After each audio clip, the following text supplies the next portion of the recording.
In this video, I'm going to talk about two things that destroy your chances when you are applying for a job or when you are contacting companies. These are the two things that I have noticed people do, and they later come saying, I've been applying for jobs for over a year and no one is responding to me and stuff. Okay.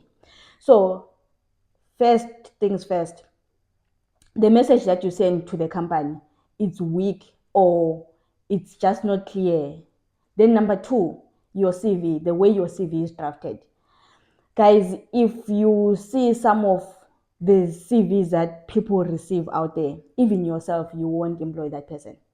So let's fix those two in this video. By end of this video, you'll be understanding how to talk to the company and how to draft your CV. Okay.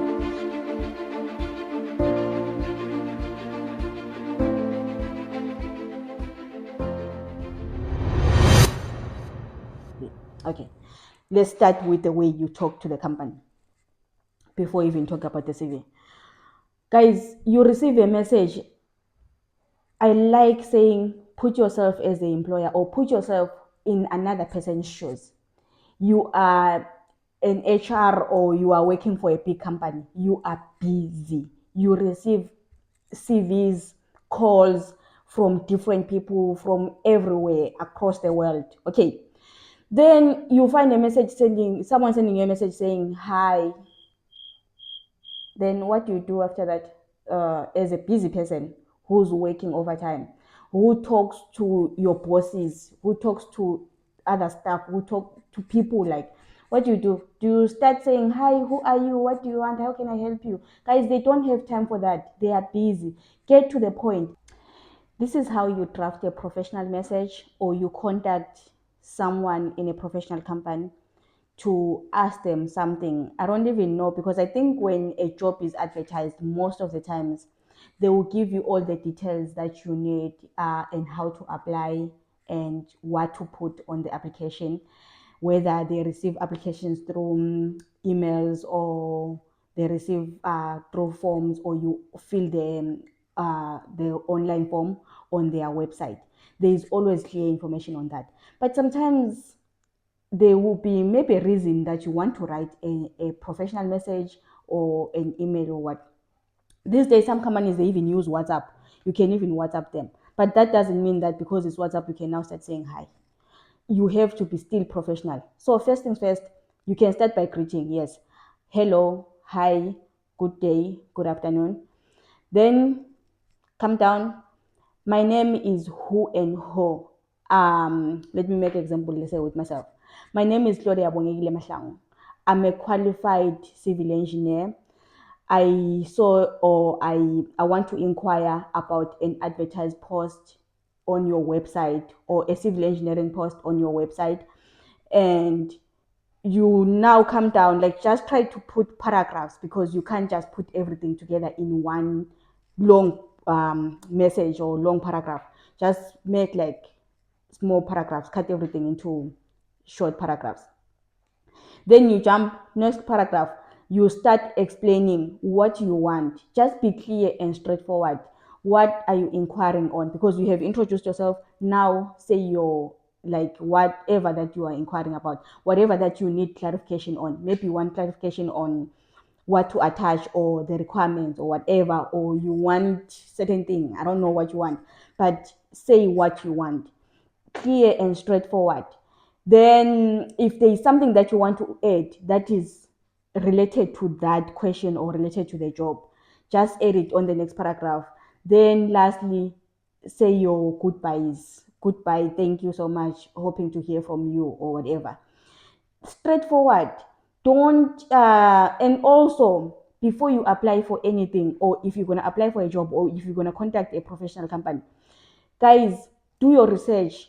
I feel like some people, they don't even do a research. When they see a job advertised, they just run, because they see a job advertised. They what do you call it, when you're skimming through the words and looking for a phone number or a WhatsApp or something that you can contact. Then you start saying, hello, what's happening in that job? I really want nursing job.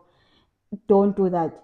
When there's an advertisement, go through it, read things properly, understand what's going on. Because if you are lazy to look for that, who do you want to go all out and come explain messages to you, problems or whatever to you? Because those people are busy. The reason they put out that advertisement, put out that thing, is because you have to sit down and read. If they are busy and you also feel like you are too busy to also read, it's your career after all. You're the one that wants a job. They don't need that job. They are okay. So, guys, first thing first, understand the whole system, understand what job are you applying for, and understand what the company is doing and what the company is saying. Understand even about the company themselves. Myself, I always do a research on the company before applying for a job with them, before sending my CV to them. I first do the research on the company. Then now, because we have covered about how you send a message and how you contact professionally, then to us again, I always make it clear on my YouTube videos that I'm not a hiring agent, I'm not a company. But you get people saying, "Hi, I want a healthcare job. Hi, I want a job. Hi, I want to come to Ireland." Okay. Sometimes I feel like saying, "Come." You want to come to Ireland? Come. Okay, I know I'm making a joke out of this, but this is serious, guys. It shows me that when I'm working so hard to help people to understand on how to be professional, how to draft CVs, what jobs are hiring at the moment, I go all out. I do research so that I can bring it to you guys, so that you can use it. But when you're just gonna come back to me saying, "Hi, I want to come to Ireland," it makes things clear to me that you didn't even follow my videos. You didn't even read on what I say or the things that I share. You just found my phone number, or you heard someone talking about my name. Then you just decided to come send me a message or send me an email saying, "Hi, I want to come to Ireland." Guys, it doesn't work like that. Do a research, read properly, understand what a company does before just sending messages. I'm sorry to make it sound, if it sounds rude to someone else, but I'm just being straightforward because this won't get you anywhere in life. Then now let's talk about the cover letter. Guys, a cover letter, oh my goodness. I have seen a person that has one cover letter. They use that cover letter to apply for 10 jobs. 10 jobs in that one cover letter. A cover letter is something directed to the company. Okay. So when you write a cover letter, it's directed straight to that company. How to say this? Okay. A cover letter, you use it, let's say you applying for a healthcare job or you applying for whatever job. You applying on Noah Healthcare. So a cover letter should, number one, it starts as a professional message, like I said. You start with addresses and everything on top. And guys, no personal details. Don't put your personal details. Just a cover letter, straight to the point again. My name is who and who, or what, on the first paragraph. Just say something about yourself. Who are you and why you applying for this job? Then come to the paragraph. Talk about yourself, your achievements. This is where, because the cover letter should be a full page, this is where you have at least a chance to add things that you couldn't add on your CV. Talk about the achievements. Talk about the things that you have done before. Talk about the things that you are currently doing. The things that when someone is reading, they will feel like you're going to come to the company and you're going to add something to the company. You're going to come to the workplace and you're going to bring the sales or do the work and do something. You should be like a missing key or a missing piece of the puzzle in the company. So if you're just gonna write a weak cover letter that doesn't even say anything about yourself, that, or maybe say something about yourself, but it doesn't put the company in on how you're gonna, this is a cover letter is a puzzle. You connecting yourself to the company. So if a cover letter is just general, not talking to the company about yourself, about how you connect to the company, it doesn't make sense. And you cannot tell me that one cover letter is going to connect you to 10 different companies, because every company is different. Every company has different vision, goals, and everything. So before you write a cover letter, go to the company, You have seen the job advertisement. What do they want? Now read about the values of the company. Read about the company so that when you are writing your cover letter, you also relate to to their values. So I hope this is clear to you on when you are putting a cover letter, what should you put in the company. I'm also gonna add a cover letter sample on the description below, and I'm gonna make a simple example that from my own experience. I always talk about experience when I'm doing videos so that you can relate properly. Okay. When I was working for Dublin City Council, I stopped work so that I can go back to university full time for 1 year. I didn't want any disturbance. I just wanted to focus in university. Then after that 1 year, when I finished that, I felt like, okay, now I'm ready to go back to work. And I had like few options to either apply to companies for work placement positions or to actually apply for permanent positions. Because when you're applying for work placement, it's just for like 4 months practical or what. But then when you're applying for a full-time position, it can be like a full-time thing. So I had that options because I had both qualifications that allow me to just do work placement as a university student or to work full-time as like an employee. Okay, so I applied to about, I think it was 5 or so companies, and I had friends from university as well that were applying to the same companies. So this is what happened. I got 3 companies responding to me, offering me work placement. Then I got the one that I'm working at right now, offering me a full-time position that I wanted, and I took it, obviously. Then the other ones, I had to let them go. But I noticed something in that period or in that space of time, because we were all applying, looking for work placement. Other students, they couldn't even get a work placement. I don't know why, or I know it's because of the way you present yourself, the way you write your cover letter, the way you talk, the way you, I know they haven't met you, but I'm saying the way you talk, but because the way you write or the way you write that message to the company, it shows them what kind of a person are you. Are you professional? Are you going to come here and do something different and bring a difference to the company? Or you just one of the groups that says, I just want a job? Do you understand that? So when I got 3 offers, I couldn't understand. Like I was sending my friend messages. Did you get any response from this company? They just, because I, on the other company I got the offer through email. Then I responded to them that I won't be taking the job anymore and stuff. Then they even called me. Imagine you are declining them, saying no, I can't, and they still call to follow up on why and stuff. I had to explain again on the call that no, I said I won't take it anymore. To that, like at that point, I was even trying to tell my friend, look, they just called me right now. I declined them on the email, but they are also calling me, asking if I can come to work and stuff. So my friend was like, I'm still sending them messages. They are not saying anything. They haven't sent anything. So that showed me it's very important the way you write your message or the way you write your communication with the company. So it's very important to be professional and to be straightforward. I would say maybe my friend, on the other hand, even if they were writing messages, they were not being professional, or they were not writing it the way the company wants them to write. Okay. Then again, on this measure as well, I will also add the AI part.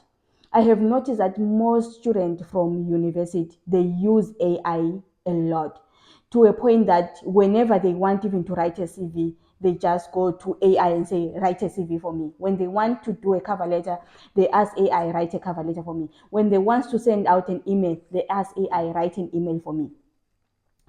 This might sound professional, even if you read through it and you might be like, oh, this is very professional. Why didn't the company get back to you? Why didn't the company respond to you?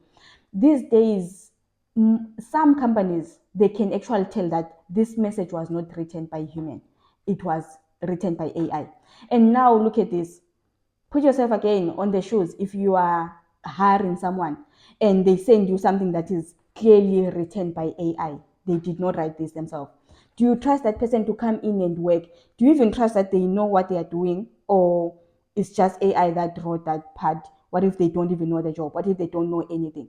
But even if the message has mistakes or the message is not that good with English, but it's written by a human, like it's written by someone that you can tell that, oh, this person is trying to say this and this and this and this. The company rather employ that person that writes a professional, clear, straight message themselves compared to using AI to write a good, professional, very good English that it looks too good to be true. So I would say that's the other thing that I think it makes mistakes, because I won't say I'm 100% sure. Sometimes it could be luck that you apply and companies contact you while your friend is applying with the same qualifications, with the same we're coming from the same university here. We all from TU Dublin. We have the same qualifications. We just looking for work placement for summer. That's like 4 months, 3 months work. But you find companies contacting one person, all of them calling, doing everything, sending messages, saying, we called you, we couldn't get you on the phone call. Please call us again. They really want you. But on the other hand, your friend is saying, I never got anything at all.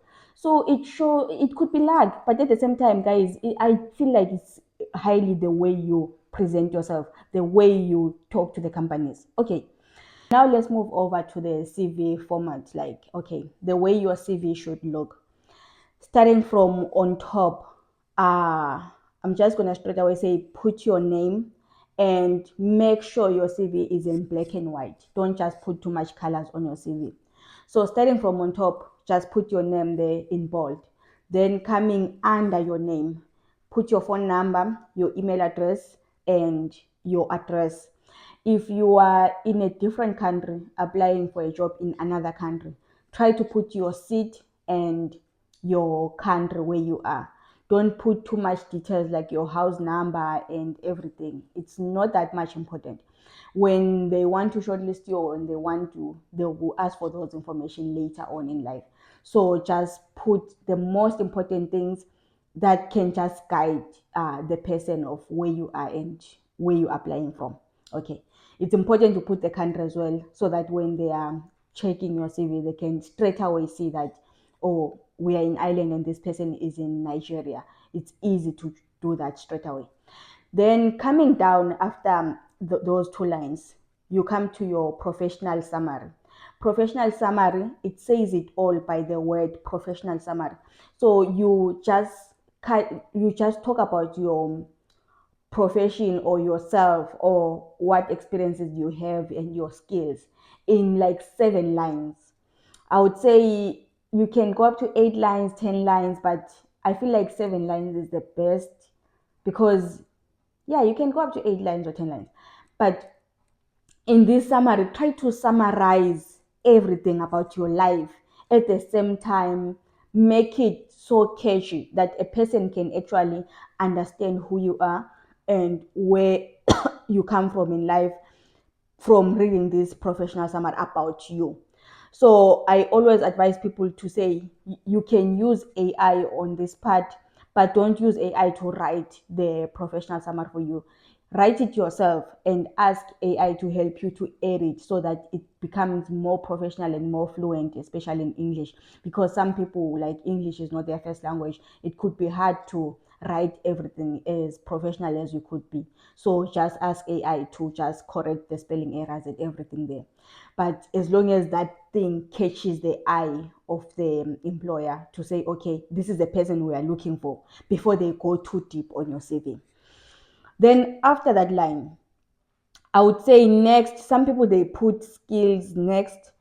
Some people they put the work experience. I prefer that you put work experience. Remember, this is a CV. You can do it the way you want, as long as it's professional, as long as it's giving out information that is like needed.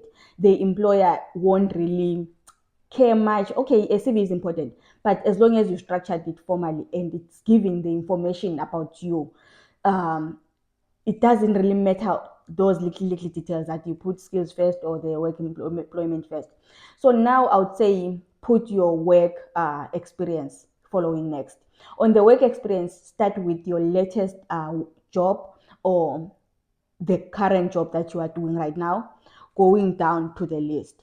And on this section, please try to make sure that there are no gaps in between.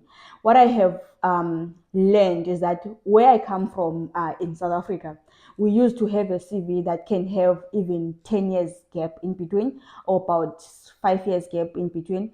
That happened because it's possible to stay 4 years looking for a job and not getting any job, waking up every day sending CVs out, and still you don't get any job. While here in Ireland, they question a lot a CV that has a gap in between. I guess to the way everything is in Ireland, it's almost hard. I won't say impossible, but it's hard to look for a job for like 3 years and not get it. I don't know where will you be looking and stuff, but it's almost hard. You can look, yes, 3 months, 2 months. Some people, they can even get responses within a week, but interviews and the whole process might take longer. But it's almost impossible, guys, to stay like 5 years looking for a job and not getting any. So once you have that gap in between, they question your CV. Where were you during that gap? What were you doing? What was happening in your life during that gap? So rather, if you have a long gap, I know that even in Africa, when you have a gap in your CV, chances are that you are not just sitting down doing nothing every day, waking up to sit on the corner of the street. I know that when there's a gap, there was something that you were doing. Whether you were selling fed cooks on the corner there, or you were doing something, rather put it on your CV that from that time to this time, you were running a small business or you were doing something. It shows what kind of a person you were. And whenever things are challenging for you, you go all out to find other means. You can even add, like sometimes when there's a gap, some people, they will be back to school or training or doing a course, so you can add those things. Just make sure that there is no gap that is big and there in your CV without being explained what you were doing. So under your experiences and everything, you add everything and you make sure there is no gap. Every gap is covered. And also, whatever companies that you put on that part, make sure that it's companies that are contactable, so that if they were to come back and say, can we have a reference from this company that you mentioned in your CV, they can get that reference. Because a reference is another big thing in Ireland. I know reference is one of the last things that you should put at the end, but now I'm mentioning it so that when you put a company on your CV or you put your work experience, make sure that if the company actually says, can we have a reference from this company, because you put that you worked in this company, you can get that reference. When I was coming from South Africa, I faced that challenge as well, because I worked in a company, I think 10 years ago. Then when I got to Ireland, when I put that company in my CV, they were like, can we have a reference from this company?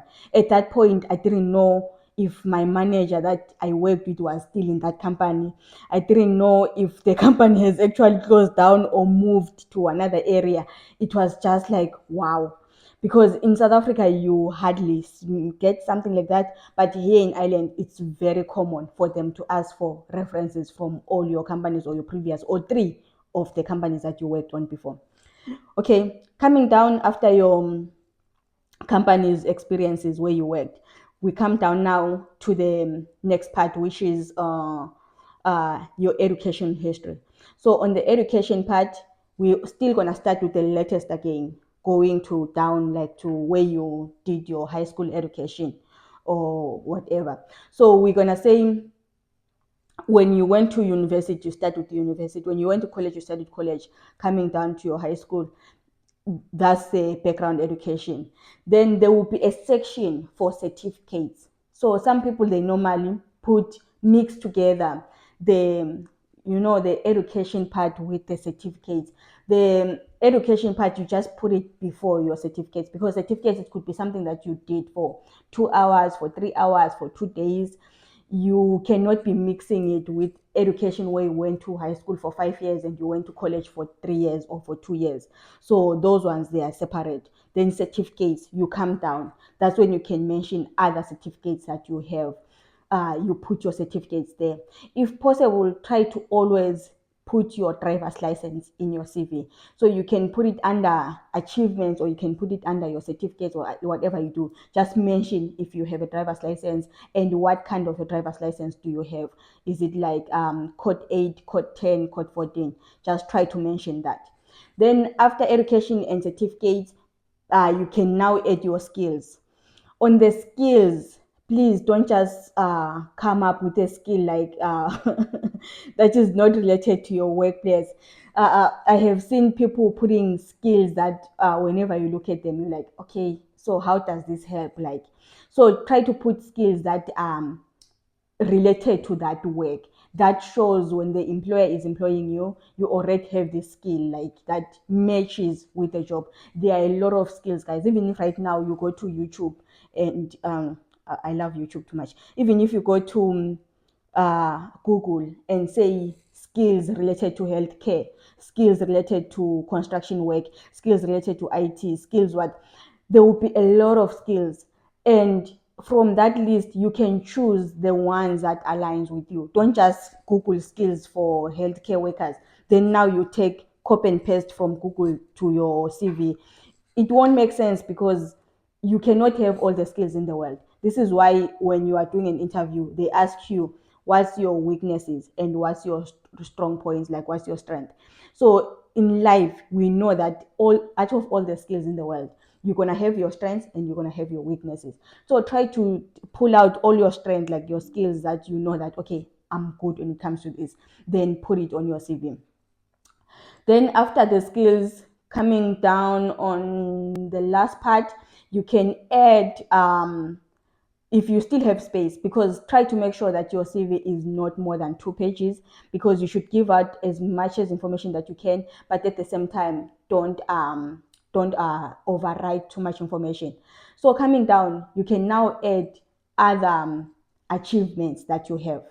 So the best example that I'm gonna make here is when, let's say, you are an engineer. Most of the times you'll be registered with the engineers community in your area. You'll be maybe a mentor in your area, like mentoring people on what you do. So put those things because they show what kind of a person you are and what you do in your spare time or what you do outside work.